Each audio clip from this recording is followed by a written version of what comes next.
the more main part of this conversation, let's talk about Twitch versus YouTube. Oh, man. I don't think I'll piss anybody off. Twitch is better. Hello, everybody, and welcome to Honesty Hour. For those who don't know, this is a talk show based around discussing the harder parts of content creation with smaller creators like me. As a quick little disclaimer, nothing we say is objective fact. We're mostly here to discuss our personal thoughts, experiences, and frustrations with our time on the internet. Today's topics revolve entirely around the YouTube versus Twitch dilemma, what we've learned about each platform, and how or why we've decided on our preferred platform since both of us chose YouTube. And of course, with me, I have Randon the Orc Vtuber. Randon, do you want to introduce yourself and your content to anyone? Yeah, hello, everybody. I'm Randon. I'm an Orc Vtuber. I'm a salaryman, so I work in an office. I live in New York City, just kind of like New York, but without the Y. My content is mostly just chatting. I'm like self-admittedly a terrible gamer. I have very bad hand-eye coordination, so most of the games that I actually like are decision-making games. So, and I know that's not fun to watch. So, I mostly do just chatting. So, guys, let us start out with Twitch, since we're already here. So, you actually just finished a 2-week Twitch test recently. I did. How did that go? What were your thoughts on it? It was fun. It was actually really, really fun. I don't regret doing it all. I was a little bit scared, but I did it, and it was because I knew in theory that Twitch was a better platform objectively for streamers, for streaming, but I didn't know how much better it was until I tested it. So I don't regret doing a 2-week Twitch test at all. I've been obviously on Twitch every once in a while. I usually will focus my content on YouTube, my bigger stuff, but I'll like do Gorilla streams on Twitch, or usually once a week I'll do like boomer game streams or stuff like that, really obscure stuff. I thought it was really interesting. Both of us decided to become monetized on YouTube instead of on Twitch. Part of that is just because, I know I didn't want to show people ads. But what do you think about the chat culture on Twitch versus on YouTube? I think the main difference that I noticed is that I had a lot of other streamers and VTubers, especially VTubers, pretty much only VTubers. So I think the biggest boost, if there was a boost in viewer count, like that's debated because everybody knows that YouTube does some weird stuff with their viewer counts where it's lower than it actually is. But if it was boosted on Twitch, like my test, it was probably made up completely of other VTubers. Right? They were just stopping and saying hello, which is kind of cool. I like it. It's so interesting. I feel like part of that is just because Twitch, it's a community. Yeah, the Twitch community is just so much more tight knit in terms of creators. Oh yeah. Whereas on YouTube, you're like kind of on an island. Although I lurk in your streams a lot, and then Hootie and Flesh, you're in my streams a lot. Like, you get a couple, but it's not that much. Yeah. Maybe 3 or 4 tops. But on Twitch, it's like there's like 20 VTubers. It's like, holy shit! Hello, welcome. Yeah. Thank you for checking out my stuff. At least 20, if not more. Right? Yeah. I think that would be the main difference on Twitch. Yeah, a lot more other streamers were hanging out with me. No, yeah, I think that's something that I've noticed with my Twitch chat too, is that it's a lot more people that are already in the community, or in any community really. If you're doing a certain game, it might be other streamers of that game that show up. Yeah, it's just easier because people, since there are so, I don't want to say few, there are a lot of streamers on Twitch, but since it seems like there are so many less streamers, you can kind of go through and like meet everybody from whatever community. So I mentioned it a little bit already, but have you ever actually considered aiming for Twitch affiliate versus a YouTube partner? Nope. Not once? Nope. No. So it's a small part, but a significant part of my reason to choose YouTube over Twitch is I have this weird guilt if people like spend money on me. Right? So like I like how hands-off YouTube is. Like they don't push the monetization that much, and it's a little bit easier to not spend any money on a YouTube streamer. That's because true. YouTube culture is like you're not supposed to spend money. Whereas like Twitch is like they have like raids and subathons and not raids. What are they called? Hype trains. Hype trains. Yeah, hype trains. Yeah. Bit wars. They put all the gifted subs and stuff like that at the top, so you're like fighting with people to get the top gift stuff. Right? Yeah. So, I kind of like how laid back YouTube is. I just like that. But no, absolutely not. I wish I could get channel points without like me too. subscriptions or anything like that. Yeah. Then I would 100% become an affiliate. If Twitch gave you more control over your monetization, then yes, I would become an affiliate, and then I would turn literally everything off. Yeah. No, I never thought about it like that before with how YouTube just isn't really that kind of a culture with monetization stuff. I know that Twitch pushes it hard all the time. Yeah. Which is a good thing. Yeah. They're helping people make a living, and I agree with that. It's just when you go on YouTube, you are absolutely not trained in any way whatsoever to spend money. Like nobody goes on YouTube like with their wallet out. Like that's not normal when you browse YouTube. But when you browse Twitch, if you like who you're watching, you give them a 5 gift subs. Give it a little something. Yeah. I've been known to do that from time to time. Yeah. And I like it. I feel like YouTube might push into that sphere eventually with like gifted subs and stuff like that, but they probably will. Yeah. I don't think that either way. I don't think they're gonna push it nearly as much. I think they're gonna try and it's gonna fail. Like they're not gonna be able to do it as good as Twitch. I think if they did try, people might get angry at them. Yeah, right. Like they're just gonna screw it up because Twitch is a master at that. Like that's their niche. Like that's what they're good at. Unless YouTube like poaches whoever thought that stuff up. Because there's some like genius engineer that like web development engineer that thought that up. If they poached it, if they just send a dump truck full of money to their house, it's like, hey, you should work for YouTube. Then maybe. They're kind of doing stuff like that though. Have you noticed that they've poached like a couple of really big streamers off of Twitch recently? Yeah. But I don't know. I'm not sure that like a streamer wave is going to be top down. Like if people start streaming on YouTube, I don't think it's going to be like a top down wave. Yeah. I don't think so either. I don't think that's... Especially because you can just make so much more money on Twitch. But so numbers on Twitch streams, though. I know that's a big reason that a lot of people aim for Twitch affiliate over YouTube streams, because it just seems like when you go on Twitch, you get like 60, 70 people, whereas on YouTube, you'll get like 5 or 10.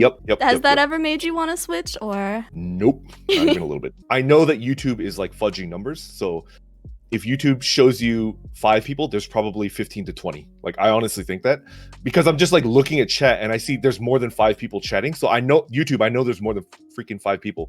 Like, why are you lying? Why are you lying? Right? Yeah, actually, that's interesting. I think you mentioned that to me before. I was interested in hearing more about that. You did a test with somebody, right? Yeah. As a viewer, I did a test. I was like watching. Am I allowed to say this? Let me think. Whatever. I'll just freaking say it. I use AdBlock. Anybody out there in chat that uses AdBlock? Don't. It's okay. We're not on YouTube right now. I'll just cut that out. So I was watching a friend stream, and they were streaming to 3 people. And I saw that there were like at least 8 people in chat, active in chat. So I was like, that's impossible. There's 3 people. So I turned off my ad block and reloaded, and then the 3 turned to a 4. And then I waited for a little bit and it stayed at 4. And then I turned on my ad block again, and then I switched and I reloaded my YouTube browser, and then it dropped back to 3. So I think ad block is what's causing that crazy number. You know? I thought that was so interesting when you mentioned that to me, because I never even thought about that being the case, but it seems like a YouTube thing to do. That's like a super unscientific test. I would need to do like way more testing, but I mean, it was 3, and then as soon as I turned off AdBlock, it went to 4, and then I was watching for about 30 minutes, and then I turned it back on, and it dropped back down to 3. So it's like in my brain, because orcs aren't necessarily scientists. Like I don't have any training there. I was like, yeah, that's good enough for me. So, yeah, it's good enough for me. Yup. It's freaking AdBlock, man. Honestly, that's good enough for me too.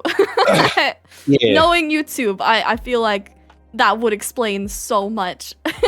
Your viewer count, if you're streaming on YouTube, is the amount of viewers that are watching you on their phones or maybe on their TV. Man, I wish you could watch Twitch streams on TV. You can't really. I think you can't. I watch it on my iPad, and it's freaking bad. Like, I feel like Twitch needs to get on that. Yeah, they need to make better mobile apps so bad. Half the time, my freaking chat doesn't work. Half the time, it bugs out and I can hear sound but no audio, or I can hear the audio but there's no video, and like it's just not good. Yeah. No, half the time when I try and load up the Twitch mobile app, it's just like, nah, you don't need to watch this stream. Yeah, and it's like, am I out of date? Do I need to update Twitch? It's like, no, Twitch is updated. No, we just don't want you that's to good. Really, I heard that subscriptions on mobile are more expensive than if you're on PC, which makes no sense. Why would you do that? I think they are on YouTube too. I think it's because it goes through the the mobile stores. It goes through like Google Play and stuff like that. So they take a cut out of it, except it's the cut on your end. So did your Twitch experiment actually change anything about the way that you go about making your content? I was tempted. I was like 30% ready to switch. Really? I got a little bit tempted. Originally, I was like 0% chance, and then I was like, okay, 98% chance I'm gonna stay on YouTube. And then by the end of it, I was like 70% chance. It's like a 30%. Yeah, I kept checking in on your streams on Twitch, and every time I walked in, it seemed like you were talking about the percentage chance that you were actually gonna stay on Twitch, and it kept going down and up and up or something. It got kind of close, but ultimately, I don't really regret the decision that I made. It got a little bit close to it. I think my mods are in chat. I see Astro. I'm really sorry, you guys. I know the moderation tools on Twitch are so much better. Oh god, they are. YouTube moderation is I'm gonna go ahead and like drop a swear because it deserves a swear. YouTube moderation is ass. It's like it's the full ass. It's really bad. YouTube, you need to fix your stream moderation because it's bad. It doesn't exist. It barely exists, right? So I wanted to switch because I knew it would be better for my mods, and I love my mods, and I want them to have as easy a time as they can, like helping me out. That was the main reason. And then it was nice. It was nice being in a community with other Vtubers that I like, and I was meeting a lot of other new Vtubers. Yeah, I think it's almost like Twitch is a really good networking tool in a way. Oh, yeah, absolutely. Like, I mean, honestly, that's a good part of the reason I still do Twitch streams as opposed to only swapping to YouTube eternally is just because I get to see so many of my VTuber friends that I just don't get to see otherwise. They come in and they hang out for a little while, and it's like, oh man. Speaking about partially about notifications, what do you think about the discoverability on Twitch? How people actually find each other and stuff? People tout raids. I don't actually think raids are very good for discoverability. They're okay, but like I think they're overrated. Could we go into like analytics and stuff like that? Yeah, we can. One thing that I noticed when I was streaming on Twitch was that what is it called again? It's like homepage notifications or something. I don't remember what it was called. It was like something like front page. Oh, I know what you're talking. Yeah, the front page recommendation sort of stuff. Yeah. I was checking my like Twitch analytics, which is interesting. Twitch analytics is okay. It's pretty robust, and I noticed that I was getting about 10% of my viewership on Twitch was coming from like front page recommendations or whatever it's called. And people would say, like, when I was streaming, people would be like, hey, I saw you on the front page, and it's like, what the heck, an orc just dropping in to see it. And I was like, hey, cool. So I think it's good. I think Twitch actually has better stuff like that. I think that depends. YouTube sucks. Because it seems like most of the people who end up getting on the front page discoverability already have big numbers going into them. I noticed that, like 500, 600, but I never got close to that. I think I was averaging like 120, 130. Yeah. Very interesting how that happened for you. Yeah, I don't think I've known many people who actually get on the front page of I wonder Twitch. I was getting people who were not into VTubers. They're like, what the heck are you? It's like, I'm a VTuber. It's like, what is a VTuber? It's like, you get to be an anime character, but I don't want to be an anime character, so I'm an orc. And they were like, oh, weird. And I was like, yeah, cool, oh, weird. Yeah. Yeah, that's interesting. I feel like part of it might be getting to the top of different categories, but man, I don't think you were that far up in terms of chatting streams. Yeah, I don't know. Huh. There is probably an algorithm behind front page or homepage recommendations. We just don't know what it is. And I was looking at that 10% number. It's like, that's actually pretty good. That's way better than YouTube. That's super high. I usually get some people coming into my YouTube streams from browsing, but I don't think it's usually that much. It's usually like maybe 7% or something like that. Just introduce yourself as a cartoon.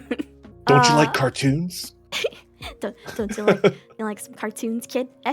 You wanna watch some cartoons? Are you like a drug dealer, but instead of drugs, you want some cartoons, kid? Oh, you like this? What do you think about the raid culture then? How I viewed it, because I got some like really big raids. It's like, oh, thank you. Oh my god. I think the way that I approached raids was the person that's raiding me, their audience is gonna stay their audience, right? Like the people that stay in a raid and don't immediately like pop out are the people that are like, this is my favorite streamer, and I'll check out who they're rating, right? It's like kind of like I want to help out, right? Yeah. It's a favor to your favorite or like your top 3 streamers, right?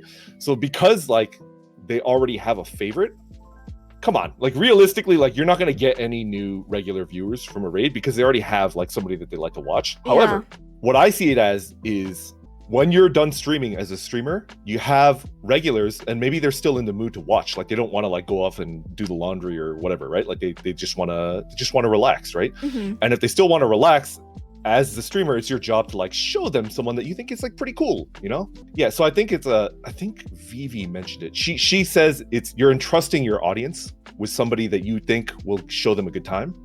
And so when somebody rated me, I was like, well, I have to do my best to like, not let down the person that trusted their audience with me. It's probably like a 1% conversion rate or even less. So I would consider it like negligible. Like you shouldn't be pinning your hopes on getting new regular viewers through rates. Yeah. Because it's like less than 1%. Yeah, I think a lot of people put a bit too much stock in raids as their like main form of getting numbers. I want to be in somebody's top 3, Yeah. I want to be in a viewer's top 3. Like I don't have to be number 1. I'm not like a yandere or whatever. As long as I'm in your top 3 and you like, I mean, if I was, I wouldn't tell anybody, right? I would just keep that under wraps because I don't want to scare off my regulars. Anyways, yeah, that's my goal, right? So I think it's tough. It's really tough to be in somebody's top 3. You got to work at it, and you got to provide them with a lot of entertainment, and you got to be consistent. You got to gain their trust. It's difficult to be somebody's favorite. Or somebody's top 3, and like I feel like a lot of people don't recognize how hard that is. They just want the big numbers, and it's kind of like, well, I don't, I feel like the better way to think about it is like, I'm here to provide something to the people that are coming to see me. They are spending their time and their energy and even maybe their money to be here for me, and I have to put on a good show and like be there for them. Yeah. One of my favorite quotes is that I say to people all the time, especially new upcoming VTubers, is that you should always aim to try to be your own favorite streamer. You should try and aim to create the content that you want to watch. Where do you think the Twitch is going to go in the next few years? Do you think they're actually going to be able to innovate enough to stay ahead of the game, ahead of YouTube? That is tough. I hate to throw shade at Twitch. I don't think they're innovating fast enough. Like that's a huge thing that was the latest thing that they added. Animated emotes. Yeah, follower emotes and animated emotes. Yeah, it's like, come on, dude, like fix the hate rates. Like what's going on? Like, and they need to fix their mobile browsing, right? They need to need to get their mobile apps, and they need to get on smart TVs, right? But other than that, like it's clear that they're the top, and the danger of being at the top is that you get comfy, right? Like, you think you're never gonna stop being the top.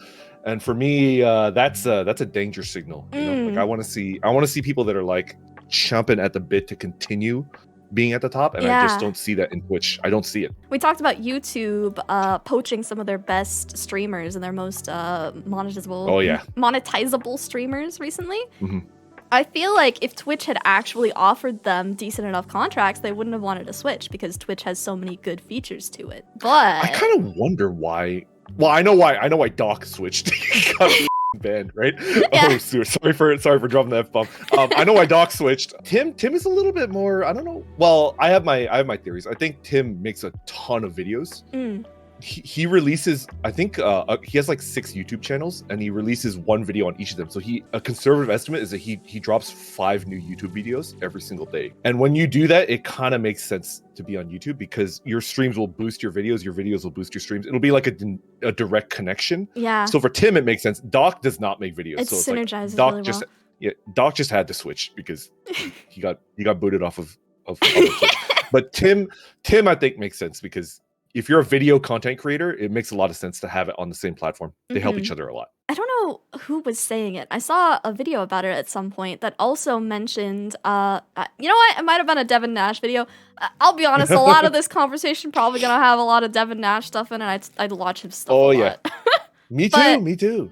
But he was talking about how... I love his fuzzy head. It's so fuzzy. His fuzzy head. I just want to rub his fuzzy head. Give him a nice little pat, yeah. It's like a mic windscreen, and it's just like I just want to rub it. Anyways, sorry for making it weird. Let's go. It's fine. That's adorable, honestly. But no, I think I think Devin Nash was talking about the fact that it's partially a time commitment thing because Twitch streamers, the top Twitch streamers have in their contract that they have to stream a certain amount of hours per week, and it's crazy. It's like how high? Way higher, like 60 or something. 60 hours a week? 60, you have to stream like so many hours a week. No, thank you. Never. I would never do that. It was so many hours. They want you to stream literally all the time. They could kiss my green ass. Like, I'm not going to stream 60 hours a week. That's crazy. But YouTube, I think, had it down to like 15 to 30 hours or something a week, and then you put out a couple YouTube videos and you're good. Even 15 is too much for me. I mean, what I'm doing right now where I'm working full-time and I'm streaming, maybe if I went full-time, I could do 20, maybe 20, 30.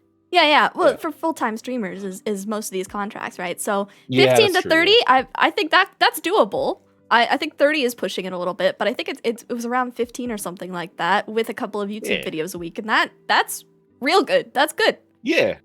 Much more doable. Yikes, but yeah, I think that is going to be it for just talking about specifically Twitch. So let's talk about YouTube a little bit. YouTube is our preferred platform. Both of us are actually monetized on YouTube. What made you decide to go for YouTube as your main platform? I think I made a very short YouTube video on this. I'll just give you like a 30-second summary of it. I freaking like making videos. I like them. And I've never made videos before, ever. I have like no experience doing it, but even I knew that, I mean, if you want to make videos, pretty much the only game in town, YouTube. You can't go to VO, you can't go to like, I don't even know what, Daily Motion. It's YouTube. You have to be on YouTube. So to me, it just made a lot of sense. If I wanted to make videos to entertain people, also, you know, I actually really like streaming, right? And why not put them on the same platform so that they help each other out? They actually really do help each other out. They do, yeah. After your Twitch test, actually, you were mentioning in one of your streams, didn't you have a huge drop in your viewership on YouTube? Yes. Not just my viewership. My viewership didn't drop too much because I have regulars that, I mean, God bless them. They'll watch anything I put out. Even that like ridiculous Taylor Swift video that I made, like they watched that and I was like, sorry. What plummeted was impressions, which is like, it's not 100% new people, but it's the amount that the YouTube algorithm is showing your video thumbnails to new people, right? And it dropped about 70%. It started off at a 50% drop like the day after I switched, and then it was like 60 after a week, and then it was 70% drop like after like as soon as I finished my Twitch test, and that's awful. A 70% drop is that is crazy. And honestly, I didn't expect that to be the case because I didn't think, like, everyone has this impression about YouTube that if you are streaming on YouTube, it's actually a waste of your channel's potential because you're pushing out this content that not everybody is going to want to sit there and watch. But apparently not. Yeah. What I suspect is when I go live, they probably put like 3 or 4 of my best performing videos in the recommendation tab, like right underneath where I'm streaming.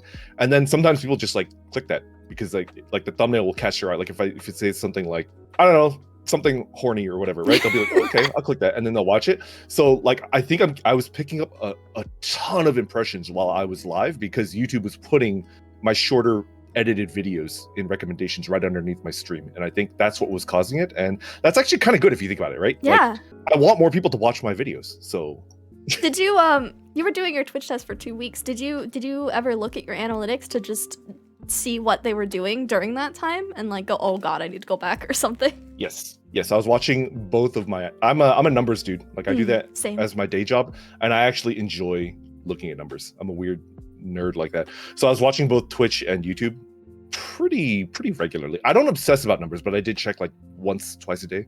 And it was bad. It was really bad. Something that does do some pretty good numbers. What do you think about YouTube Shorts? I think YouTube is trying to use their standard video algorithm on Shorts right now, and it sucks because Shorts need a different algorithm. They can't use a standard videos algorithm. They need to send in like a ninja spy to TikTok's headquarters and steal the algorithm, and then it'll work. They can't just bolt on their standard video algorithm to their YouTube Shorts because like that's trash. It's a dead end. But I have faith in Google. I have faith in YouTube. They're gonna tweak it. I know they're tweaking it because they did recently change it a little bit, and it got a little bit better. A little bit. I think Millie, one of your shorts blew up a little bit, right? So they're changing it. Not enough yet, but I know they're changing it. It's not the same. I just know that when I started making shorts, I was dead. Like I was looking at each video's performance. I was like, that's literally the curve of a standard YouTube video. Like this is a bolted on algorithm, and it's not gonna work if you try to push that garbage. Like it's not yeah. It's actually really interesting. The shorts have one thing that's unique to them opposed to normal videos, and that's the short shelf. That's the whole like TikTok-based thing where you just scroll through everything. It seems like certain videos will get put on the short shelf if they perform better than your normal content. So if you have like a lot of people going to watch your shorts in a early amount of time in the first 24 hours, then it will get put on the short shelf, and that's how it blows up. And that's what I've experienced with 2 of my shorts so far, actually. Both of them got over 5K views. It's such a steep climb, by the way. Wait, I have to show you guys. Looked something like this in the curve. Whoa! So if you ever wondered, that's the short shelf doing its work. Look at that. It is ridiculous. It looks like Wile E. Coyote is chasing the Roadrunner, and the Roadrunner is going to make a really sharp turn, and the Coyote's just going to freaking fall off the cliff. Right? Yeah, that's crazy. Yeah, it was just a vertical line straight up, and that was over a 24-hour period. It boosted up, and then it just flatlined straight because it got pulled off the short shelf again. It's a work in progress. I feel like they're not worth it yet. So if you noticed, I made 10 shorts, and then basically anything that was under 1 minute I made into a short, and then I realized that the algorithm was not only bolted on the same, because you can't put a thumbnail on a short, it was hurting its performance as a standard video. Yeah. So I switched all of my videos, it doesn't matter how long or short they are, to standard videos. Like they're not shorts anymore, and they started performing a lot better because I don't think shorts are there yet. Yeah, I think that currently shorts, trying to push out shorts is kind of like trying to game the like 2011 YouTube algorithm, you know, where you had to like, you couldn't put thumbnails on videos, you had to just kind of stick something in the middle of the video at some point. What do you think about YouTube recently put out their clipping feature, right? How do you think that's been doing so far? Do you think it's helpful, or do you wish it was better? I mean it could be better because it's objectively inferior in every way to Twitch clipping, but my regulars put them onto a stream clips channel in my Discord, and I'm actually using them to track down good clips to convert into short videos. So am I, I just wish there was a way to turn it into its own, because a Twitch clip is its own video and you could download it. You can't do that with a YouTube clip yet. Like it's just like bookmark. It's like a bookmark. It's not an actual clip. You have to download the entire VOD. I download I find a clip that they like, and it has the timestamps. So it's like, okay, so that's exactly where that clippable moment is. And then I download a 4 gigabyte VOD. Same. Download a 4 gigabyte VOD, and then I pop that bitch into DaVinci Resolve, and then I cut it out, I clip it out myself manually, not like how Twitch does it automatically for you, and then I send it over to B, and then she edits it for me. Yeah. I wish she was better. I wish it turns into its own video, then I wouldn't need to freaking do that. But you know, it's a step in the right. It's a step in the right direction. Susan, why? No, yeah, it's really interesting how they ended up doing that clipping feature with it just being a bookmark in there, because they did it that way. It does seem like all of the watch time for a clip goes back to the creator, which is good, and it attributes all of the watch time to that video, which is nice. It's true. But I'm not starved for views. Yeah. Or even watch time. Like, people are gonna watch my content if it's good. If it's bad, they shouldn't have to watch it. Yeah. I think that's what a lot of YouTubers need to like hammer home into their heads. Like, if your content is good, people will watch it eventually. If not now, like when you take off, people will go through your backlog and watch your stuff. If your content is crap, you don't want to show people crap. Like, just let it die. Just let it sink. Yeah. Just trust, you know? Just trust. Yeah. Have you ever wondered if the reason that YouTube isn't really like pushing the clipping feature as much is because they can't monetize it yet? They don't have ads on it or anything? Yes. Although, I mean, do you know about like TikTok monetization? I did a little bit of research. It's something insane. Like you get like less than a quarter. You get less than 25 cents for 1 million views. You get so little.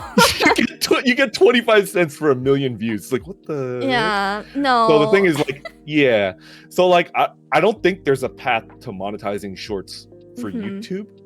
I honestly don't think so. Because if the platform that only does shorts can't monetize, what the heck is YouTube going to do? I think the best way for YouTube to use it is to use shorts to funnel people into content that can be monetized. So for example, we're both YouTube streamers, right?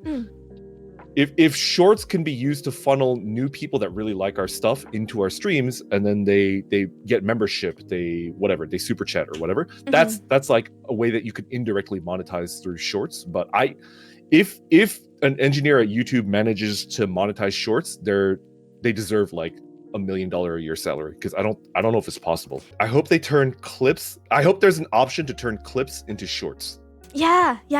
Oh my god, could you imagine that if like one of our regulars clips one of our best moments, and then they turn it into a short, and that short just blows up. It gets like 1 million views, and then we wake up in the morning and it's like a clip that our like one of our fans made, right? And then like they're responsible for like an 11-fold growth in subscriber count. I think that would be a dream, you know? That would be cool. And I also think that it would be really cool if they made if they did something like that, making a clip to short editor, sort of like TikTok's editor, could be really cool with like subtitles and like zoom ins and effects and stuff like that.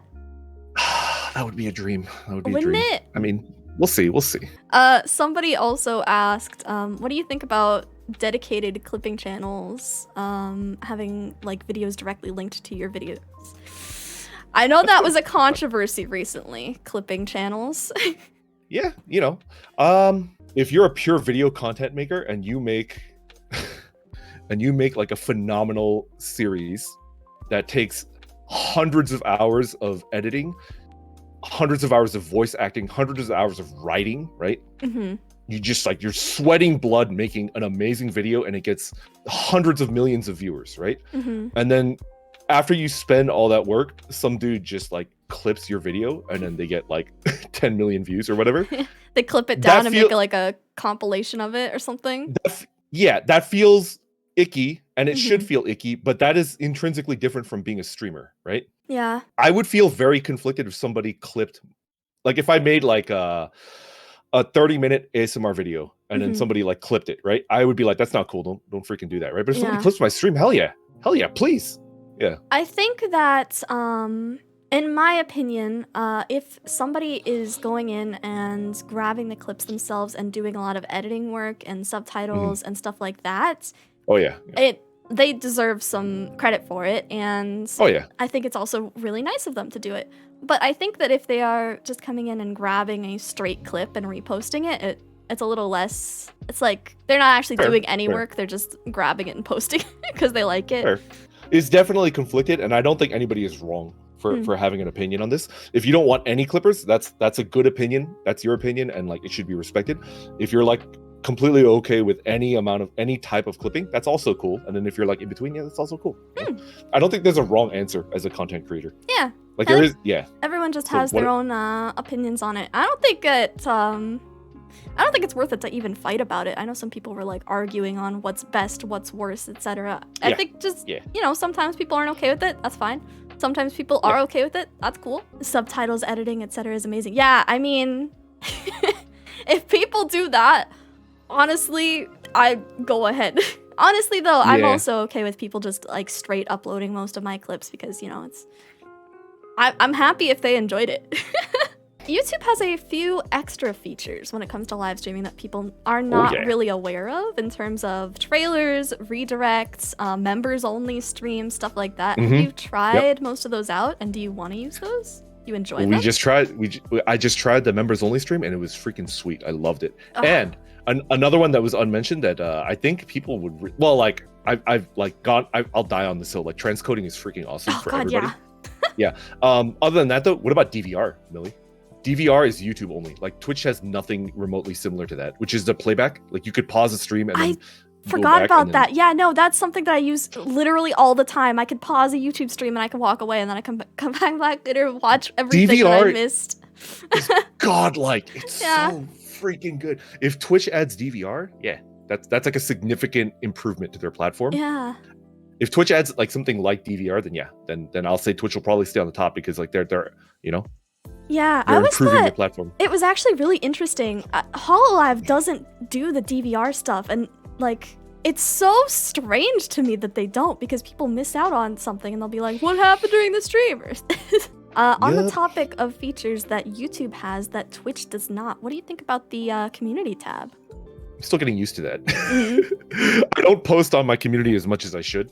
I think I've had the community tab for 4.5 months, and I've made 5 posts, and 3 of them were like within the last week. Yeah, because you opened memberships. I'm so bad.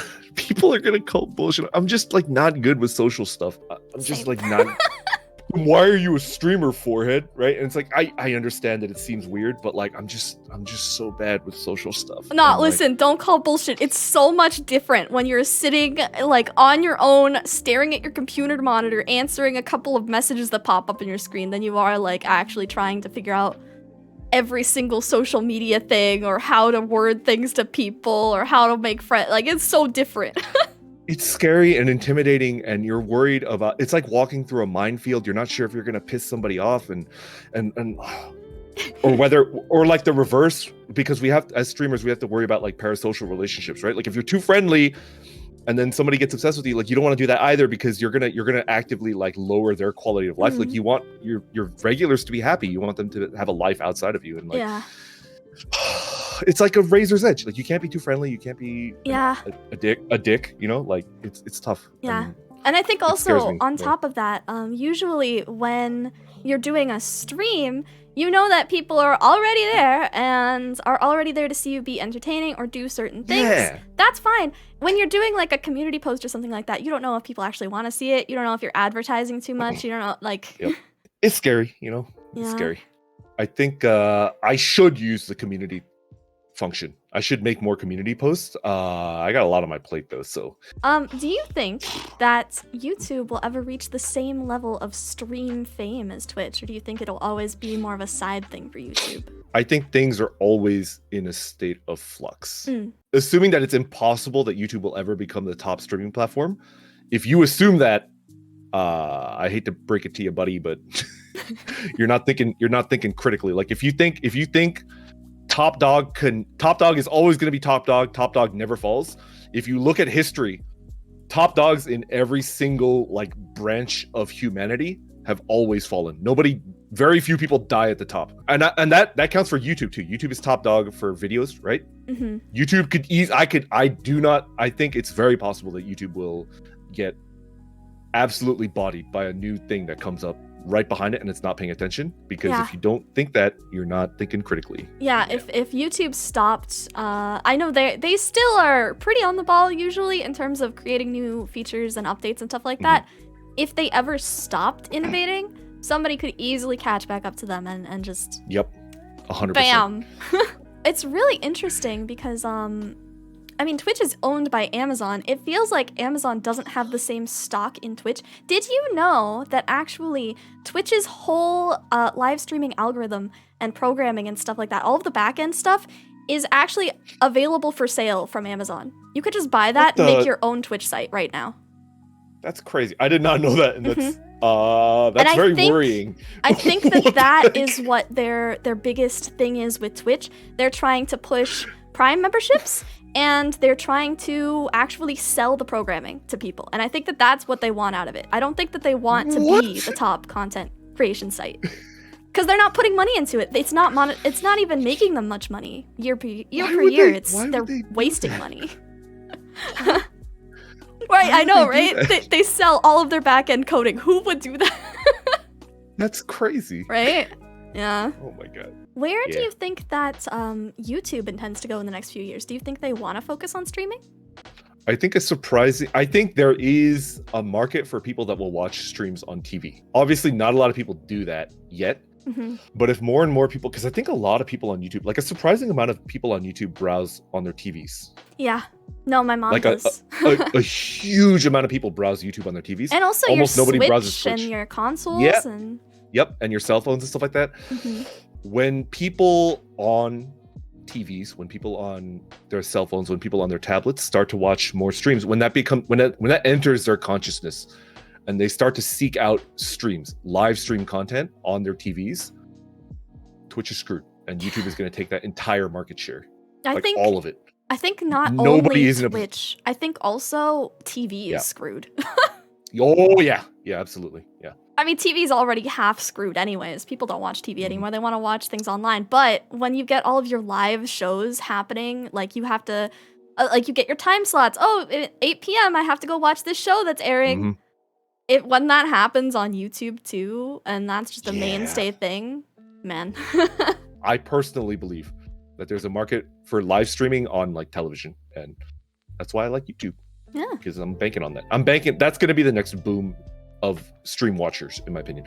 I think the market for stream watchers is getting kind of exhausted because it's mostly gamers. Let's like, go. There's only a certain amount of gamers, like eventually that market is going to get exhausted, and then the next wave is going to be TV watchers that are looking for live content. Yeah, well, I mean, have you noticed that Twitch has slowly had its biggest category become just chatting instead of gaming stuff? Yep. Yeah, people are definitely moving away from gaming content, doing things like this, like podcasts and interviews and chatting and so on and so forth live. And first of all, it's really cool. I like watching that stuff live. I mean, then you get to kind of comment on it. I know I'm not answering too many questions while we're live. It's just because I want to keep the conversation going, but it's a good interview. You could still be there with people and like see it happen and maybe even influence some certain things that happen in it.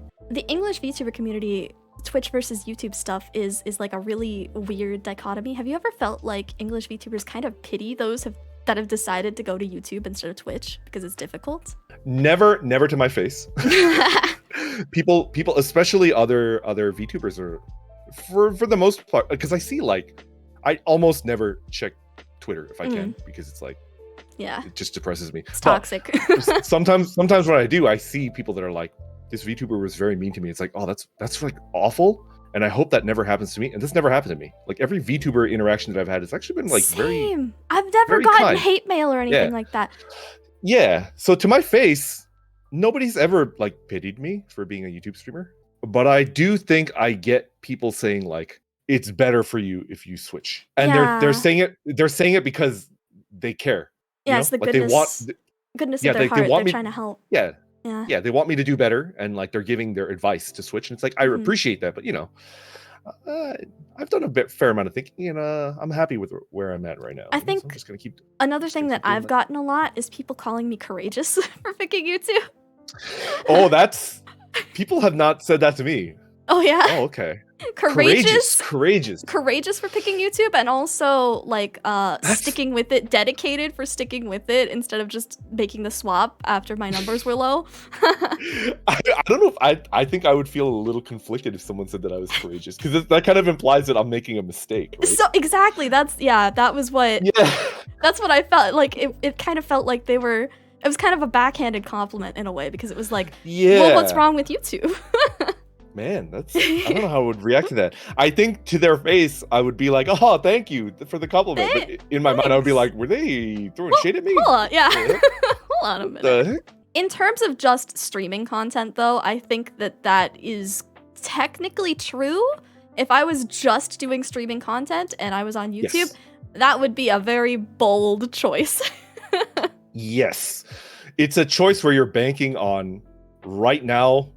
It sucks, but you're gonna grow into a position where, like, when it stops sucking, it'll be better. Yeah, you're ahead of the pack, and like, there's gonna be a bunch of newbies that are trying to like switch, but you're already established, and you have like a 6-month lead on the people that didn't. So you're gambling. You're basically gambling that your horse is not winning right now. It's a long shot odd, but if you win, you make a crap ton of money. Yep. Like, just a bunch of gold doubloons. So true. So it's like, you're gambling, which takes courage. I think gambling takes courage, right? Yeah. All right, one more question in terms of YouTube. Have you ever wished that there were more tips or applications or tools available to YouTube streamers? Because it feels like when you go online and you're looking up like streamer tips, streamer programs, all of that stuff, it's just Twitch forever. Yes. On YouTube, then, I just think they need to fix their moderation. True. They need to fix their moderation. On YouTube, then, is that it? Is there anything else? I think they could do a couple of things, but it's nothing really specific, I don't think. Yeah. In terms of like resources, we're talking about resources, right? For YouTube streamers. Yeah, I wish there was more stuff, but I really don't want to make I really don't want to make self-help content. Yeah. Yeah. Yeah. I don't want to be the one to make it. I think I wouldn't want to make self-help well, I mean, maybe I would want to make content that is just kind of like stuff that I tell myself to help myself grow, and maybe that'll help somebody else. But I don't want to be like a mainstay, like I am the Devin Nash that somebody comes to or something like that. Yeah. I think that's way too much pressure. Well, because we're talking about YouTube, so we're talking about like being YouTubers, right? Yeah. There is a massive segment of YouTube that is basically, it's called like the nickname for it amongst us YouTubers is how-to YouTube channels, right? And it's because the YouTube algorithm demonstrably freaking loves any video that starts with how-to. Tips. They just love tips. Yeah, 10 tips on how to do this or how to do this. Like the algorithm, it doesn't matter if you have 0 subs or like 100,000. Like they'll prioritize how-to videos above anything else, right? Yep. And it's a slippery slope because if you're a YouTuber and you're trying to grow and you're desperate to grow and you're hungry for that, right? You make one how-to video. You make one how-to video and you'll see how much better it does than all of your other videos. And it's like crack. It's like the secret sauce. It's like, I'm not addicted. I'll just make one more how-to video. It'll help me grow a little bit. And then I'll go back to making entertainment content. I swear to God, I'm not addicted to how-to videos. It's just one more. I could quit whenever I want to. And then like a year and a half passes. You've got like 80,000 subscribers and you're Devin Nash. You're Alpha Gaming. And it's like, oh great, I'm Alpha Gaming. Cool. I'm a stream scheme. It's like, okay, cool.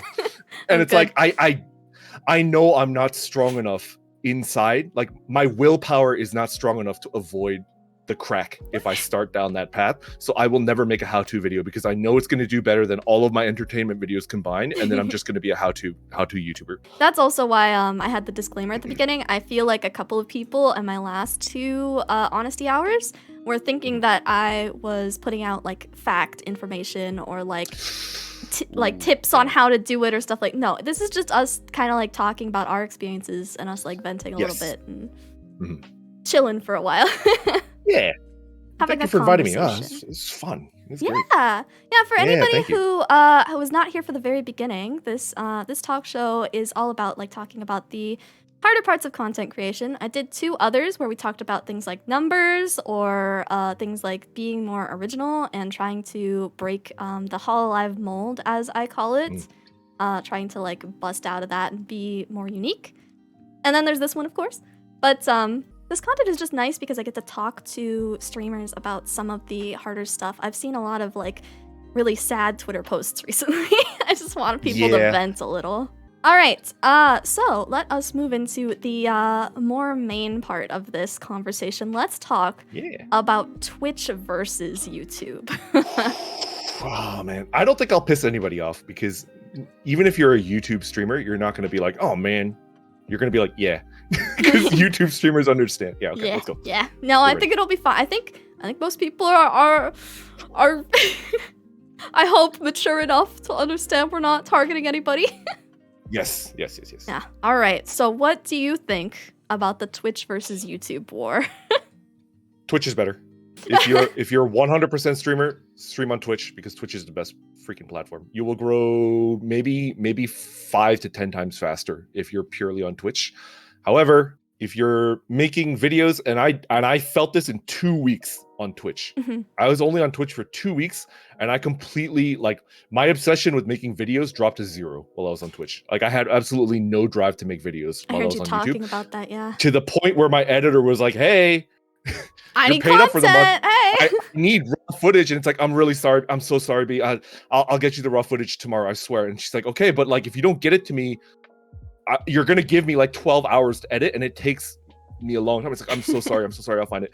I just didn't have. It's just so easy to just become a Twitch streamer and not make anything else because Twitch is so good. It's like, it's so good for streaming. It's just so perfect. Easy to hop on and just hit go live and just do whatever the hell you feel like. Yep. If you have exceptional willpower and you could fight past that inertia and you could stream on Twitch and make videos on YouTube, if you have like superhuman willpower, then yes, you should split it up, but I don't.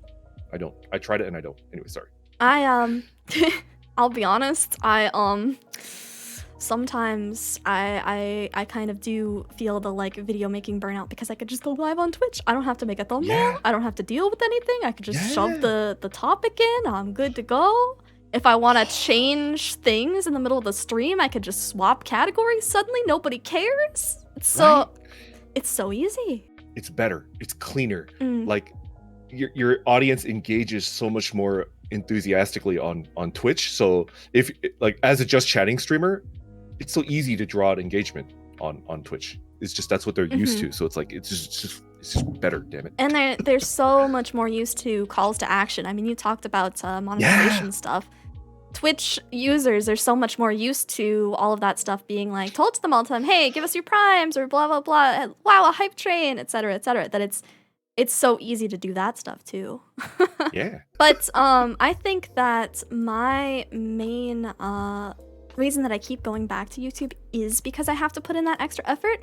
I think that I like holding myself to a higher standard. So like sometimes it's nice if I just want to like play Genshin or something like that. I can go live on Twitch and it's fine. But if I actually want to put in the effort to be more entertaining, to put out good content that I think people will watch in a VOD format later, if I want to do extra editing, all that other stuff, I put in the extra effort on YouTube, and I like doing that. Yes. It's kind of like, is Twitch better? Yes, because Twitch is nice to you, and they give you everything that you need up front, and then they have stuff in their contract, right? But like, they don't hold anything back from you, and they just give you everything up front, right? So it's like a friend that just gives you everything that you need, right? And YouTube is like the tough love friend where like they'll just chuck you upside the head if you're like even a little bit boring, you know? Yeah. So it's kind of like, you're mean to me, but it's like they're mean to you because they want you to get better. They ignore you, and they don't push your content because they frankly don't think your content is good enough to show to a wider audience. And it stings. Nobody wants to be told that, but ultimately, as content creators, we gotta stay humble. You know, we just have to. If you get a big head, if you think that you're perfect and you don't need to change, it's over for you. You're dead. You're irrelevant in 1 year. If you think that you don't need to change anymore. So true. Always YouTube is keep a tough innovating. Friend, Twitch is always keep innovating. I mean, it's the entertainment industry. At the end of the day, this is what this is. This is the entertainment industry. It's just the freelance entertainment industry, which is honestly even harder because you don't have the big names backing you. It's hard, but isn't it like exhilarating? Like I never would have imagined that I would be like the equivalent of like, was it like Wayne's World, where they're like on public access television? Right. It's like that, but real, because nobody the whole joke with Wayne's World is that nobody actually is it Wayne's World? I don't remember what it's called, but like nobody watches them. It's public access television, right? Yeah. But like streamers right now is like what Wayne's World what they want it to be. Yeah. Like you can actually get a pretty big audience just doing a one-man show, like a one-person show. It's just like a dream. It's cool. It's really cool. It's fantastic. I think that you always have to just keep pushing forward and doing new stuff. You can't just like fall into the trap of getting complacent. I mean, it's the same thing we were talking about in terms of one platform over the other. They can't stop innovating either. They have to keep doing more stuff. Otherwise, someone will always get to the point where they are just gonna become better.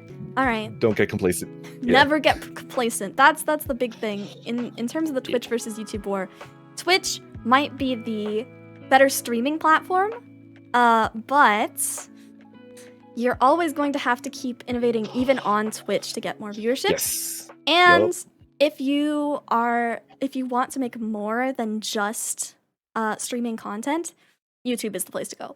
Honestly. Yes. For videos, yeah. That could change too, but man, is YouTube really freaking good at that.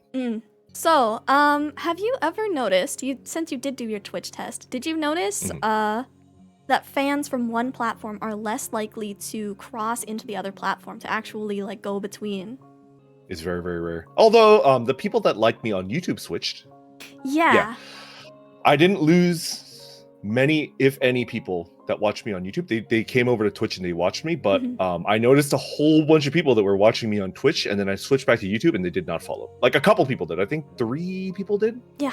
You get a lot of people from YouTube crossing over onto the Twitch sphere, and I've noticed that a lot. But you don't get a lot of people from Twitch that actually follow you back to your channel afterwards. It's so interesting that that's the case, actually. I mean, that's how it is for all Twitch streamers, right? Yeah, I think it's not just YouTube streamers that switch to Twitch. It's like if you're a pure Twitch streamer and you experience rapid growth, it almost certainly came from YouTube.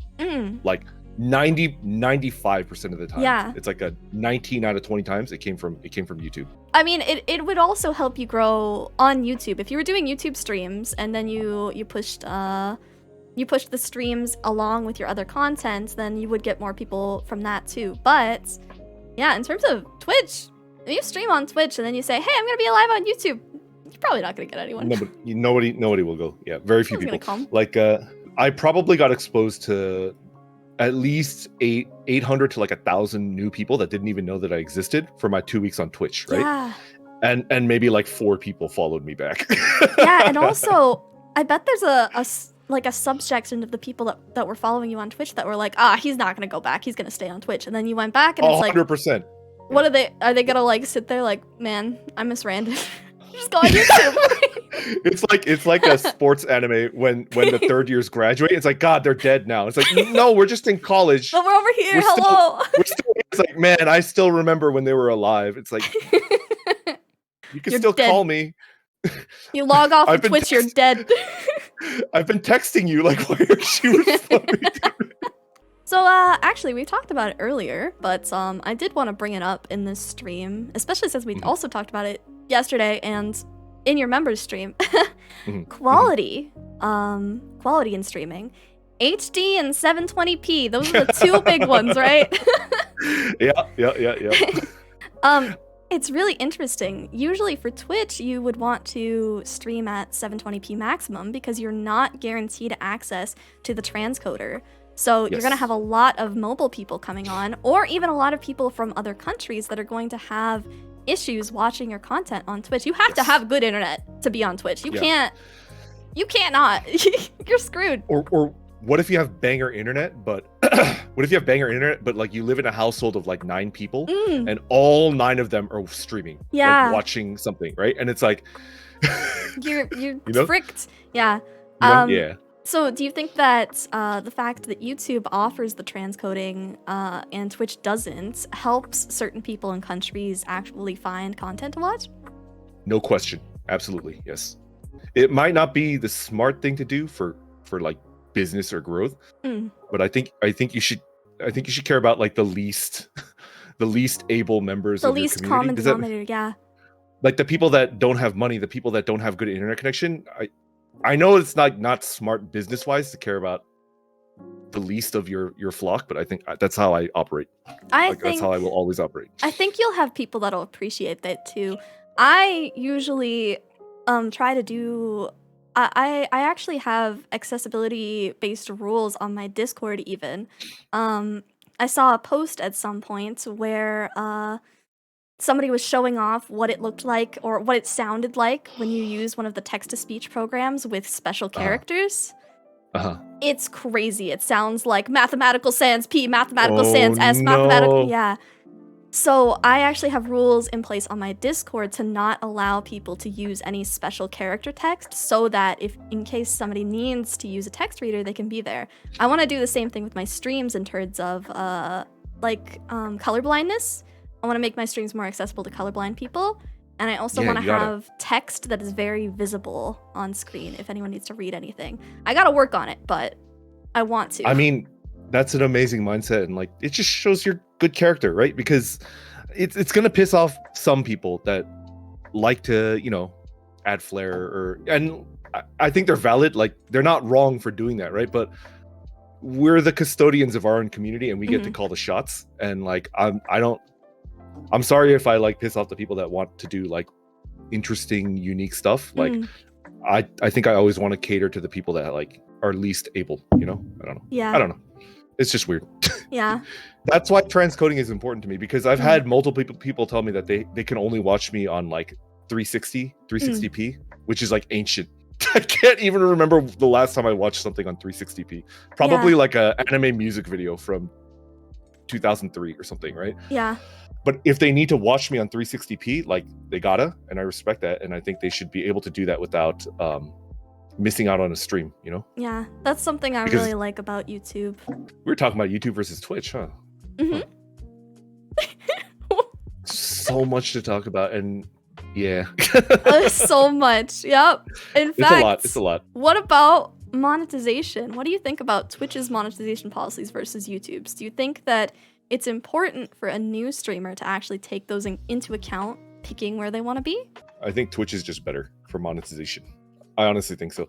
Although we can get into talking about because like a lot of Twitch streamers, it doesn't matter how big you get. If you've got like a regular viewer base of like 2,000 live viewers, right? I've heard that no matter how big you get, there's always this stress that like if you take 2 weeks off, your cash flow drops to zero as like a business. Because how are people going to gift sub when you're not live, right? Like you have to be live or you're not making money, right? People aren't going to like gift sub or they're not going to give you bits while you're not live, right? Whereas like on YouTube, if you roll up and every single video that you make, edited video that you make, gets like 10K views, which is a long way off for both of us, right, Millie? But like if it gets to that level, you could actually take a month off of streaming as long as you've got like a backlog of videos and you can still like be making enough to live, right? Yeah. So like it's a long game thing where if you stop streaming, your money flow dries up on Twitch, whereas like on YouTube there's a diverse portfolio of like ways to make money. And I get that you make less money right off the bat, but I'm going long game. I always go long game, you know? Absolutely. Yeah. What do you think about the monetization split between YouTube and Twitch partners though? Like YouTube starts off at 70-30. So you get 70%, YouTube gets 30%. People on YouTube complain about that, but they don't know that like on Twitch, if you're an affiliate, it's 50-50. And then it slowly gets better every time you negotiate your contract with Twitch, right? But I've heard it's very difficult to get 70-30 on Twitch. Like I've heard, we were discussing this, right, Millie? Like I heard even Ludwig. Do you guys know Ludwig? That guy's an amazing streamer. Like he's huge. He's crazy. He's live all the time. He makes YouTube content. He's good. He's so witty and talented. Like he's just like, he's 1 in a million, right? Like he's got that charisma to make it. And even Ludwig doesn't have 70-30 yet, which to me is like, why do we have 70-30, Millie? Like, why do we have it and freaking Ludwig does it? To me, it doesn't make any sense. We could talk about like the difficulty, right? Because Twitch partner and YouTube partner is seen as being like more or less on the same level, about the same level, right? The complaint with YouTube is that there's no YouTube affiliate level. So you're making literally $0 until you become a partner when you reach partner status, which is a very difficult thing to do. But becoming partner on Twitch is incredibly difficult. It's way more difficult becoming a YouTube partner. Yeah. YouTube actually makes it very accessible. You just have to be like committed to, you know, you just have to be committed. Like YouTube will force you to, like, I'll give you like the numbers, right? If you stream 10 hours a week on YouTube, and you have an average live viewer count of 10, if you have 10 average live viewers, you will hit 4,000 watch hours just streaming in 10 months. So you will be able to clear that, right? Yeah. And then which is one of the two big, and the other one's 1,000 subscribers, which is admittedly difficult. But like I think most people that start streaming, and even if you're just streaming games, after 10 months you'll probably be pretty close to 1K, I think. Yeah, as long as you're always trying to create good like content for people and always trying to improve, I think you're gonna hit that probably pretty quick. Yeah. It's freaking impossible to become a Twitch partner. It's so freaking hard. Even if you hit 75 live viewers, average live viewers, they can still like jerk you around and say, no, we're not going to give you a partner because you just don't feel like it. Like, not only do they set the bar, in my opinion, like, I think it's absurdly high, right? 75 average of 75 live viewers over a moving 30-day period is absurd. I don't think that's fair. Yeah. Not only that, when you hit it, they can still say no, which is like, what the heck, man? Yeah. Why are you being a dick? Yeah, Cicella is talking about it a little bit. She says that they made it harder now that there's way more streamers, and that even if you have the average, you gotta pass the application. Yep. It's much easier to become a YouTube partner than a Twitch partner, and the perks of being a YouTube partner are freaking awesome. They're like really good. You get the community tab. You get you get that 70-30 split. You get to choose the tiers of your subs. You get to choose the price of your subs. You get to choose the tiers and the price of your memberships. Like that's like, I have a 99-cent membership tier, which I love. Yeah, I freaking love that. I think mine is $2.99. I think. Yeah, you have one tier and it's $2.99, which I think is like really cool. It's very easy, very like clean. Right? Yeah. I want it to be about the same price as a coffee membership, or like a straight coffee for me. I think that's the way that I enjoy it being done too. I don't like the tiers of memberships on Twitch, and I don't like that they're so expensive. $5 a month is a lot. Yeah, it's a lot. Yeah. Especially for people that live in certain parts of the world where like their average like take home per year is significantly less than somebody that lives in like the US or Canada or Western Europe, right? And it's like asking them to give you $5 a month is like they can't do it. Like it's taking food out of their mouth, and it's like no, don't do that. Yeah, as a Twitch partner, all you really get is the emote slots. You can't do like members only streams. You don't really get the community tab. You don't get all that extra cool stuff. People think that getting to YouTube partnership is really scary, but I think in terms of like tiers of difficulty, it basically goes Twitch affiliate is first. That's the easiest to get. Then is YouTube partnership, because it seems like it's a lot when you're looking at the straight numbers, but you're gonna hit that quick enough that it's not going to feel that bad. And then there's Twitch partnership, which is like unobtainable. Well, what do you think about multi-streaming? Have you ever considered doing multi-streaming stuff? I know that Twitch has rules against that. If you are an affiliate, you literally can't. If you're an affiliate, they're gonna yell at you for it. They're gonna like take you down. I'm going to give a very strong, because you started off with the disclaimer that this is just our opinions and we're not trying to give you advice, right? I'm going to give you a very strong opinion. All right. It's bad. There is no situation where multi-streaming is good, because just from a business background, diluting your viewer base, it's smart. It's not smart. Like it doesn't help you in any way. Like you want to make it, if you're trying to attract new viewers, new clients, whatever you want to call it, right? You got to make it as simple as possible. Make it as simple as possible with as very few choices as possible, so that like they don't get confused and be like, well, I'll do it later, and then they just leave and never end up doing it. You have to have as very few choices as possible. Like make it really easy. You're gonna get more eyes on you, but then like once you convert a new viewer into someone that's like, I'm on board, like I want to watch you, they're not going to know where to watch you, right? Because like they can watch you on like multiple different platforms. You want all of your regular viewers that are on board and ready to watch as many of your streams as they can per week, per month in one place. And then you could start to form a community of people, because like they're all together, right?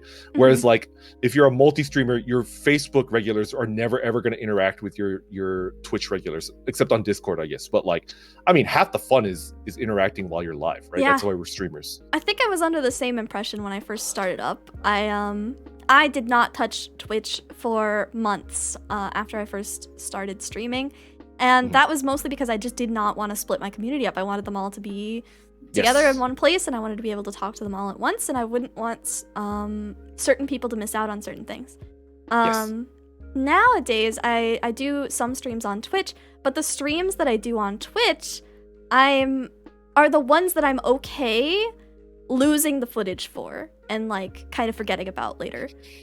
It's Genshin. The stuff that Genshin. It's Genshin, yeah. Late night Genshin streams, playing boomer games. That's just something that I want to do. I know it's not actually good for growing a channel. I'm just gonna play putt-putt because I feel like it. You should be allowed to do that. Yeah, putt-putt is a game. In terms of Honesty Hour stuff, since obviously we're doing that on Twitch, I do Honesty Hour on Twitch because I think that the topics can relate to both YouTube and Twitch users, and I want to make it accessible to both of them, because usually I also edit these and put them on YouTube after the fact. So yeah, multi-streaming, I don't think I'm ever gonna do both at the same time. That's not gonna happen. Yeah, and I understand that you can set chat so that like everybody sees everybody else's chat, but it does get messy and it glitches out, and then like it's staggered incorrectly, right? Because YouTube chat delay is significantly higher, which I didn't mention when we were talking about YouTube. YouTube chat delay freaking sucks, dude. They need to get on that. The chat delay is garble. it's like double Twitch's. Twitch is like so snappy and crisp, and oh man, if I could get Twitch's chat delay on YouTube. Can we also talk about the fact that we have to put our Twitch link, or not Twitch, our YouTube link into our stream every single time? Can we talk about that? We have to literally such a jumble of letters and numbers. It's like this is garbage. We have to schedule a stream, pop out the chat from the scheduled stream, grab the link, go to each of our scenes that has the chat on it, and change all of the browser sources. It's so bad. But on the flip side, I don't think I've ever had I've had a malfunction where I start and I didn't do a sound check. And so like I'm muted and I need to like figure out why I'm muted, but that's usually because of a Windows update, right? Yeah. But like I've never forgotten my model. I've never loaded a stream without a model. I've never, because we have so much like busy work before we go live. Yeah. I feel like we have less errors, like less scuffed errors at the very beginning. Yeah. We still have them, but it's rare because I watch a lot of indie VTubers and I see like models not loaded in. It's not even like they're doxing their face. It's like it's like a ghost. It's like, I don't see your model, dude. Yeah. I think that's part of the whole thing about Twitch being so easy to go live. Sometimes because it's so easy, you just kind of like you get comfortable and you lean into it and you forget some things. No, before I start a YouTube stream, I have already gone through every single one of my streams to make sure my model is positioned correctly. I've already like tested the chat out in multiple places. I'm all right, and then let's talk about the big one real quick. Hate raids. There has been a lot of hate raids recently on Twitch. Do you think that there's a reason the same thing hasn't been seen on YouTube yet? Probably because it's harder to make a YouTube account than a Twitch account. Because I've looked at people demonstrating how do you make a Twitch account, and you can make like 200 Twitch accounts using a bot in like 60 seconds, right? Oh god. You can't do that with YouTube because YouTube, like you make a Google account, right? And even if you have a bot to automate it, you're making like one account every like 40 seconds, right? 30-40 seconds. Yeah. Don't you have to authenticate your email first too, I think? Yes, you have to authenticate your email. You have to do a whole bunch of stuff to make a new Gmail account, which is linked to your YouTube, right? It's very difficult to do that. So there's no way anybody's ever going to make like even 1,000 hate raid bots on YouTube. And also like somebody in your chat mentioned it, right? 7192 channel. YouTube is a lot better at detecting bots. YouTube has decades of experience at detecting bots. They're so good at detecting bots that sometimes they'll falsely identify me as a bot and remove my subscription from the channel. And it's like, I'm not a bot. I know, same. I know I'm a corporate drone, and my day-to-day work is very robot-like, but I am not a robot. I am an orc with a brain, and I deserve to be respected, YouTube. Thank you. And then I'll resubscribe. Like, when the new Hololive EN gen came out, everyone tried to subscribe, and then they lost like 60,000 subscribers because YouTube was like, bots. Too many bots. Yeah. You're a bot. You're a bot. You're a bot. You're a bot. Yeah. I've had this account. YouTube, I've had this account since 2006. I think that actually it might just be because it's more accessible information to figure out how to make a bunch of Twitch bots than it is to make YouTube bots. I had someone come onto my YouTube stream, I think my second or third month in, and bot me, and they were adding. I've had that too. Yeah. They were saying, I'm increasing your viewership right now. Look at your numbers. Wow, it's going up so fast. You're gonna hit 1 million views in an hour. And I was like, no thanks. I'm good. They were very polite. I've had like a tame equivalent of a hate raid. Oh yeah. But they had 6 accounts. Oh no, I've had that too. Yeah, no, I've had people come on and make different accounts. There's this one dude that's been harassing me for months with different accounts and stuff. I think I've lurked in your streams and I've seen that. And it's like I just want to punch that dude in the face wherever they are. But the point is, it's like the difference between a 10 bot hate raid and a 10,000 bot hate raid, like it would probably actually get to me if I got hate rated by like 10,000 bots. Yeah. But 10 bots, I'm just laughing. It's like, good. Like my mods need work. Like my mods need practice. I think that's really interesting though. The hate raids are much lower, but I did have that one dude come on, and he was actually increasing my views by hundreds per second. So I think there is a way to do it. Just less people know about it, and thank God. I think what you got was somebody that's running a business, like a follow for follow business, right? Probably, for YouTube, like yeah. a subscriber for subscriber. And I won't say the country because I've done research on. I never considered doing follow for follow at all. Like that's just suicide, right? But I've done research on it because I just love doing research. Same. It's coming from a certain country, and they're not using bots. Yeah, they're using other accounts. They're using like it's like a call center. They're using like human bodies Mhm. in like a compute like a PC cafe. Like there's like 100 computers lined up in like a sweatshop, Yeah. and they're just making accounts. So that's different from a bot like farm Yeah. because they're actually using people to create bogus accounts, and then those will get purged too by YouTube. Yeah, Those they will will. those also get removed, but it takes a little while longer because there's actual like human beings Mhm. in a sweatshop in an unnamed part of the world that are doing that. So yeah, like Yeah. if you pay them, you'll get a boost, but it's gonna disappear in like 2 months. But all right, so I think that I've finally gone through my entire list of things. So, does the chat finally have any questions that you would like to ask us about all this stuff? Q&A. I love this is like just chatting the meat. This is what I love. I love this part. Hi, editing alpaca here. Listen, I just want to let you guys know this segment was like 40 minutes long. It was like a lot of questions. We talked a lot. And the entire stream itself was actually 3 hours long. I'm going to be cutting a lot of stuff out in this video, so if you would like to see the entire thing completely like start to finish, the link is going to be in the description for the full unedited unlisted VOD. So check it out. Do you think that YouTube will ever implement raids? I don't know. I don't know if they like it. I think YouTube has the ability to do even better than raids. Yeah.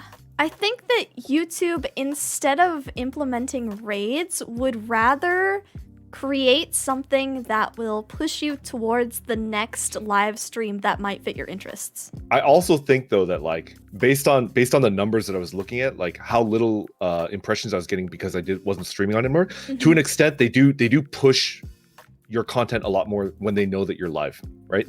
Yeah. And I think if they just like tweak their system a little bit more, and they tweak their system so much, right? Like they turned off autoplay for everybody recently because they realized that like it was doing something bad. So if you notice on YouTube, like autoplay doesn't really exist anymore, I didn't right? notice. Yeah. And it used to just be like on, right? Yeah. But anyways, like it toggles on and off. It sometimes it's on, sometimes it's off. So it's like really interesting, right? Anyways, I have this like dream that one day. Sorry, glitched out. Oh, that's fine. You gotta glitch out. I have this dream that one day, like you'll be going live, and then YouTube sees like the algorithm. This is not like a person behind a chair. It's like an automated algorithm sees that you're going live, and then they'll push a lot of your best short video content, right, really, really quickly when you're going live. Yeah. And then at the end of that video that they push to 20,000 people, they'll be like, "Hey, this mother clucker's live right now. Don't you want to watch him?" Yeah.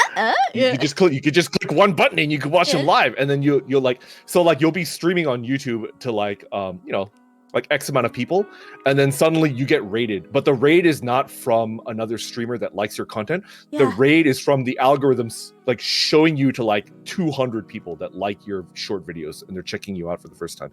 And I think that's something that YouTube has the ability to do in the future because they've done major changes to their search and recommended before. They've made huge sweeping changes. Yeah. And if they do that, could you imagine getting like algorithm rated by my god, yeah. by like 400 people, and then suddenly you just it's like the shorts shelf. Like it would be something like that, just that sudden boom of like everybody showing up all at once.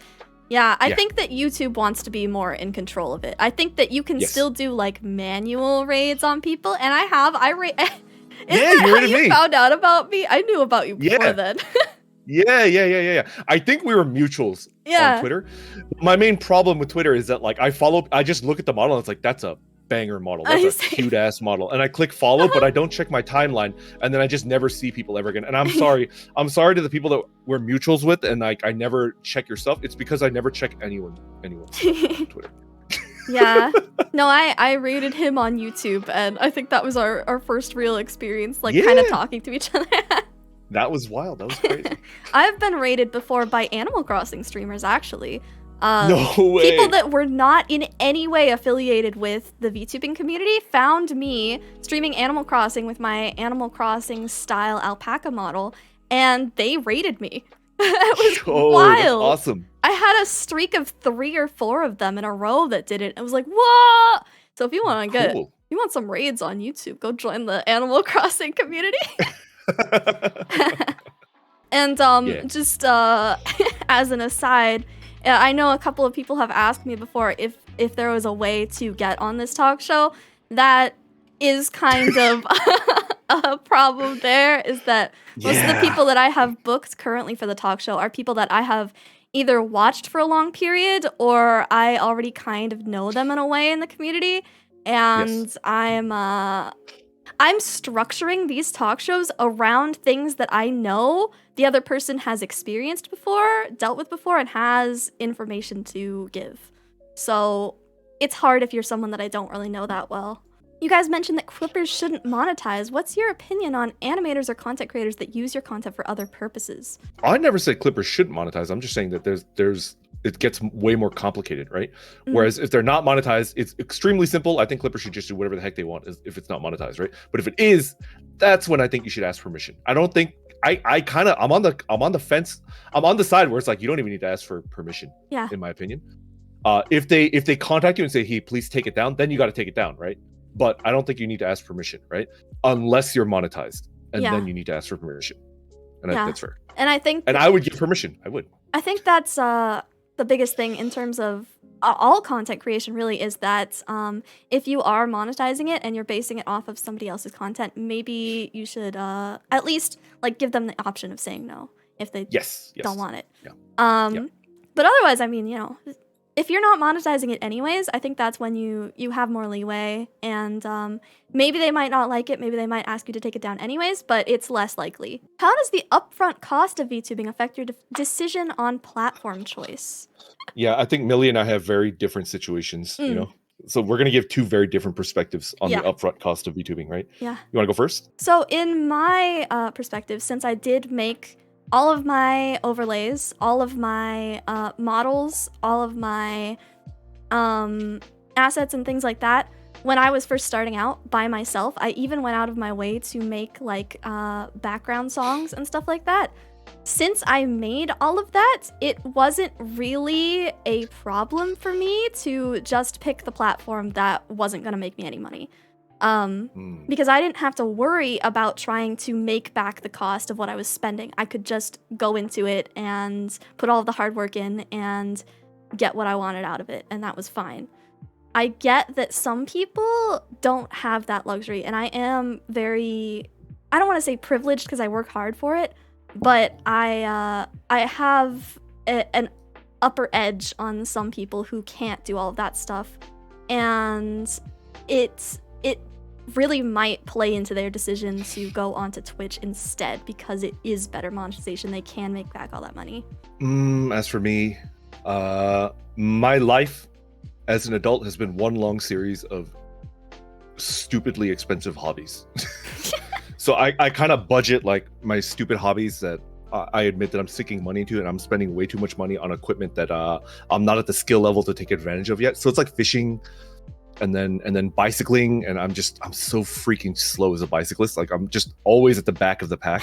I shouldn't be spending this much money on bicycles. So I have like a monthly hobby fund, right? And VTubing fits really neatly into that hobby fund. And it's interesting because it's the first hobby that I've chosen in my entire life where like I've actually gotten some money back now that I've monetized. I've never once gotten money back from a hobby before. So for me, I'm just kind of like, cool. For me, what I have to budget is time, right? And I've said this on my own streams multiple times. I do not put more than 15 hours a week into my VTuber like stuff, everything. That's why I never use Twitter, because like you can spend hours and hours on Twitter, and to me that counts as VTuber time, and I've got 15 hours a week on VTuber time, and I will not go 1 minute over that because it's a slippery slope, and then soon I'm cutting out sleep, and then I'm gonna get fired, and then I'll live in a box, right? So I spend my monthly hobby allowance. My tires on my bike are like freaking bald right now because I haven't spent money on my bicycle in like 8 months. Because you've been spending on that Vtuber. Let's go. Yeah, you know, I could just funnel that money into artists and stuff like that. So that's just how I do.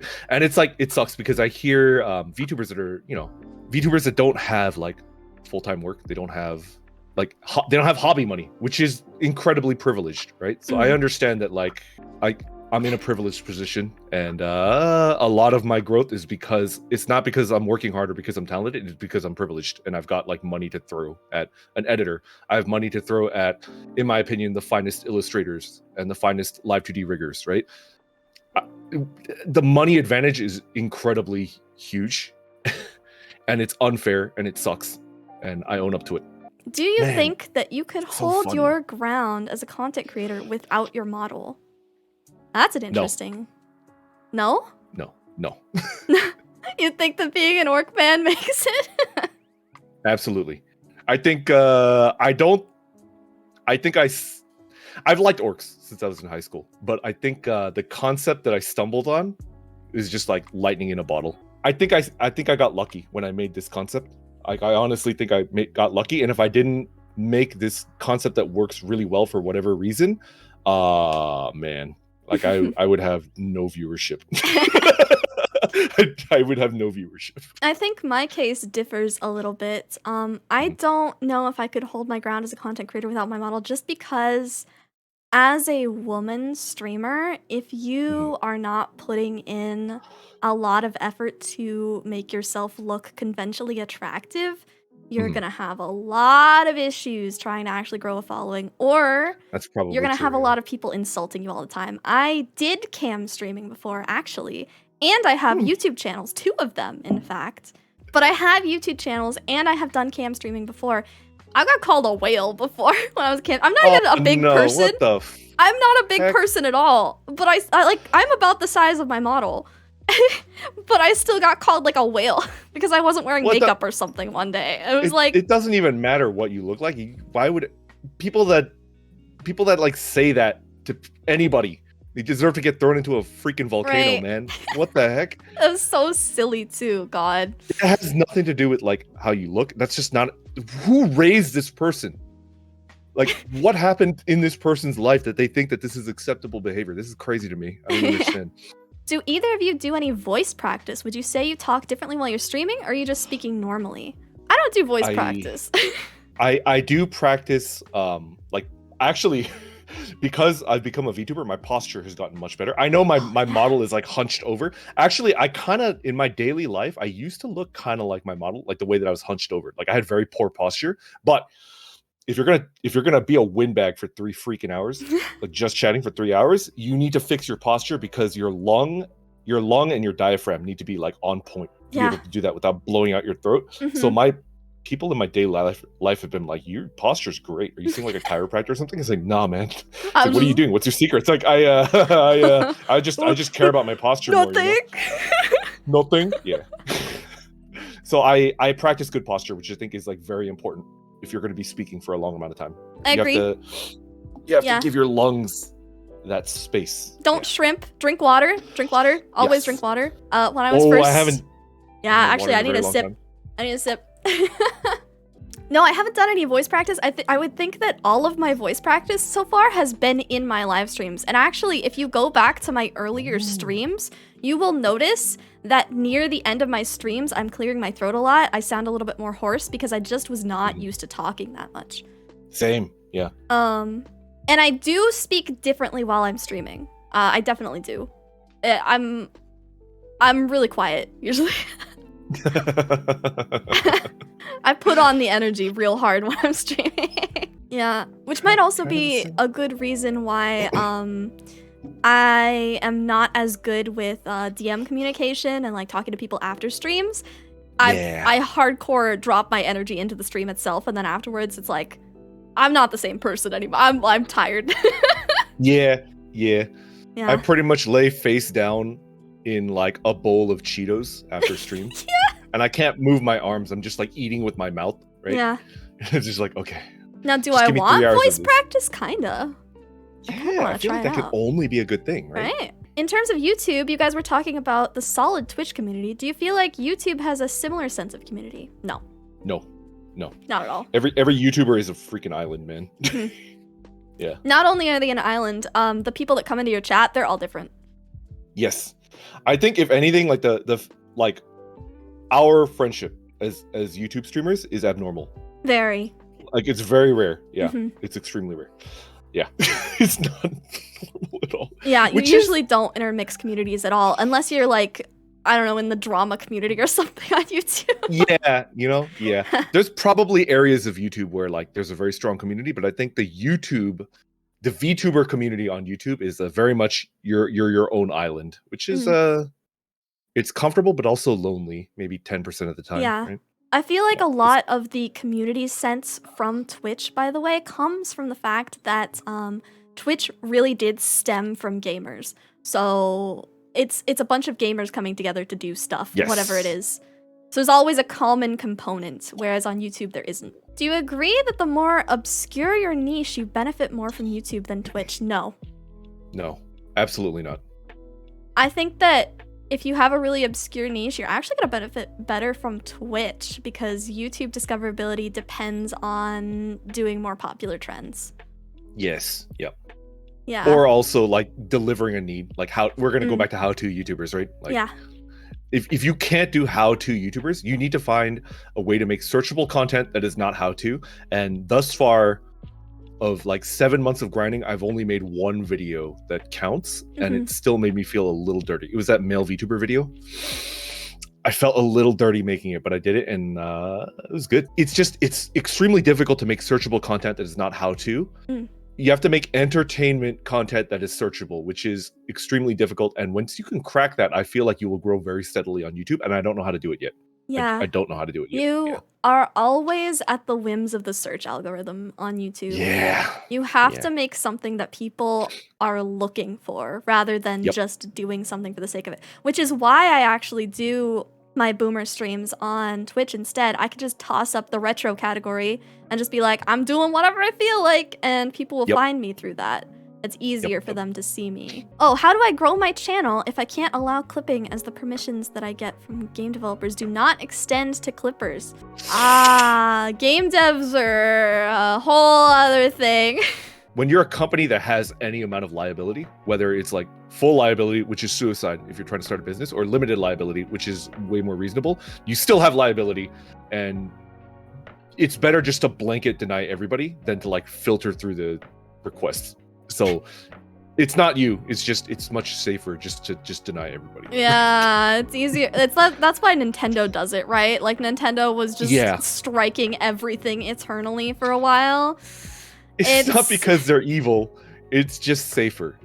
Nintendo is so strict because they are trying their absolute hardest to be as family friendly as humanly possible, and they have to make sure that the things that you can search help to promote what ideals they want for their company, no matter what it is. So they take down a lot.